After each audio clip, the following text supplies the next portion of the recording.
Indépendance, cha-cha, tous oubliés. Otikwaza, cha-cha, tout va quitter. Indépendance, cha-cha, tous oubliés. Otikwaza, cha-cha. Je suis le docteur Ndjakwa. Je suis médecin. J'ai exercé aussi des fonctions de maire de la commune urbaine d'arrondissement de Douala 1er. En 1960, j'avais 22 ans, étudiant en France, à Paris exactement. D'abord le lycée à Orléans et ensuite mes études médicales à Paris. Je suis Henriette Ekoué, je suis journaliste, directrice de publication de l'hebdomadaire Bébéla. J'avais exactement 11 ans au moment de l'indépendance et j'ai vécu dans la ville de Douala dès l'âge de 7 ans. Donc j'ai pu suivre un peu tout ce qu'il y avait autour de Douala. Mais je n'avais aucune fonction, j'étais écolière. Je m'appelle Lionda Black, communément appelé Mandingue en Douala. En 1960, j'étais étudiant. J'étais pas au Cameroun. J'avais 22 ans.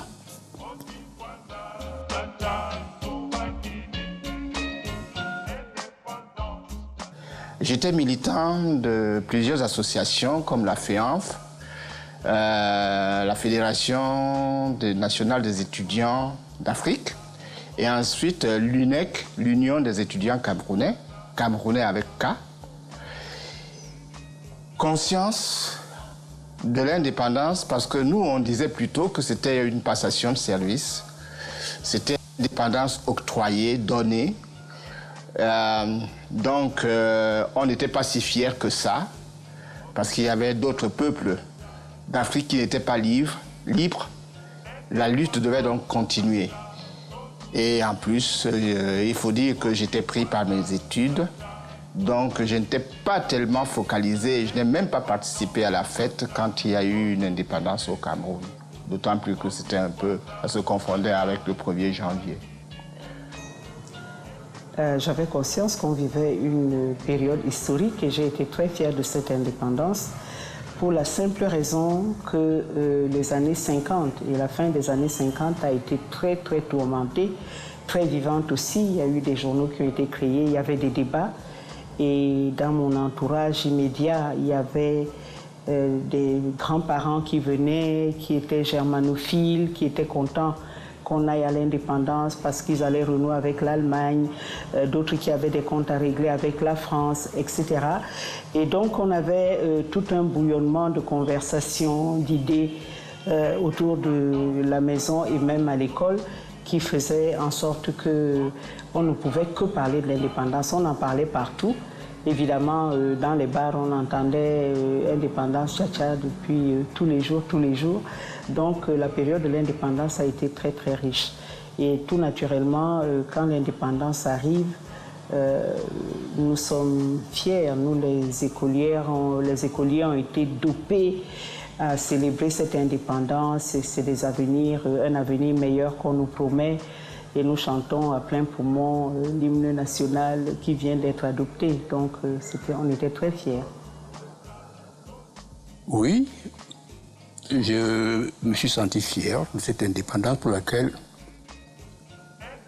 nous, au collège, à l'internat, nous discutions déjà de cet événement. Des camps se formaient. Il y en avait qui étaient pour l'indépendance immédiate, au même titre que certains politiciens, comme il y en avait qui estimaient que ce n'était pas encore le moment. Comme il y avait également au niveau des politiciens qui partageaient ce point de vue.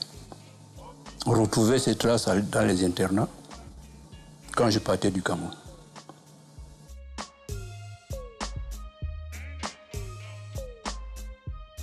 Et j'aimais beaucoup les berges du Vouri et les petites rivières parce que je faisais de la pêche. Principalement, vous voyez, l'avenue de la Liberté. Je prenais cette avenue-là qui était une petite rue bordée de grands arbres. j'allais vers le rond-point 4e. Et ensuite, comme je fréquentais l'école principale d'Aqua, par habitude aussi, j'allais à l'école principale d'Aqua, où il y avait une petite rue et il y avait plein de palmiers. Et sous ces palmiers, élèves qu'on était, on jouait au foot, c'était le lieu des rendez-vous, de rencontres, c'était très agréable et très convivial. Je pense par exemple à l'hôpital général qui est devenu le GMI, qui était un très bel hôpital qui était en face de l'embouchure du Vouri, donc il y avait de l'air frais et tout, et qui devient une caserne. Il devient une caserne, pourquoi? Parce que l'ancien président de la République, on lui construit une résidence à l'endroit où habitait par exemple l'inspecteur fédéral, donc pas loin de là. Et donc comme le président va avoir une résidence secondaire à Bounandio, on décide de transformer l'hôpital général en caserne. Et ça a été une des défigurations majeures d'un monument historique. Oui, nous passions à pied d'un quartier à l'autre. Rendre visite aux parents et amis. Par exemple, de Bali à Daïdo, de Daïdo à Aqua, nous faisions avec autant d'allégresse que nous faisions à pied. Comme les familles étaient enchevêtrées, on pouvait avoir une mère d'Aqua, un père d'Aïdo, et vice-versa, donc les déplacements étaient faciles. Le Douala que nous avons connu, où à 23h, nous jeunes, on commençait à s'habiller pour aller dans les boîtes de nuit. Ce qui aujourd'hui est difficilement faisable dans la mesure où il y a des agressions qui fusent de toutes parts. Douala a changé. Avant 60 jusqu'en 1960, vers cette époque, la ville de Douala était un grand village.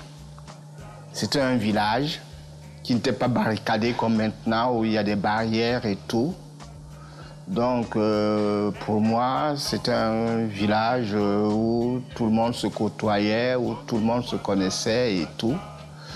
Et effectivement, quand Douala est devenue une ville, il y a eu pas mal de changements. Alors, la ville de Douala des années 60, c'est toujours le même centre-ville aujourd'hui. Sauf qu'il y a eu beaucoup de modifications. Et les plus importantes modifications vont survenir à la fin des années 70 avec l'aménagement du port et plus tard la construction de l'aéroport de Douala.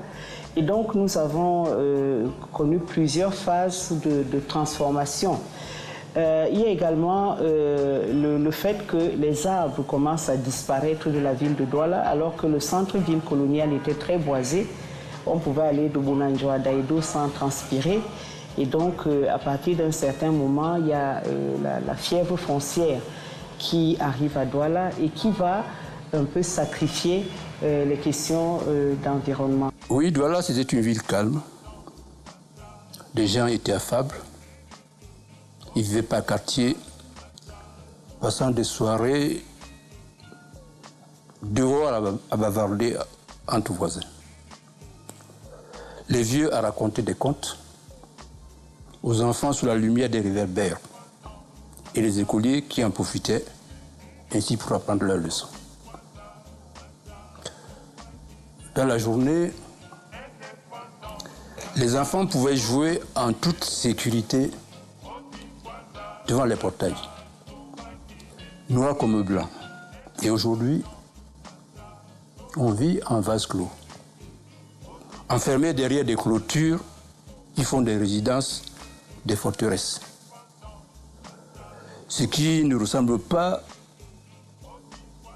en tout cas qui ne ressemble en rien, à la vie de famille que nous avons connue.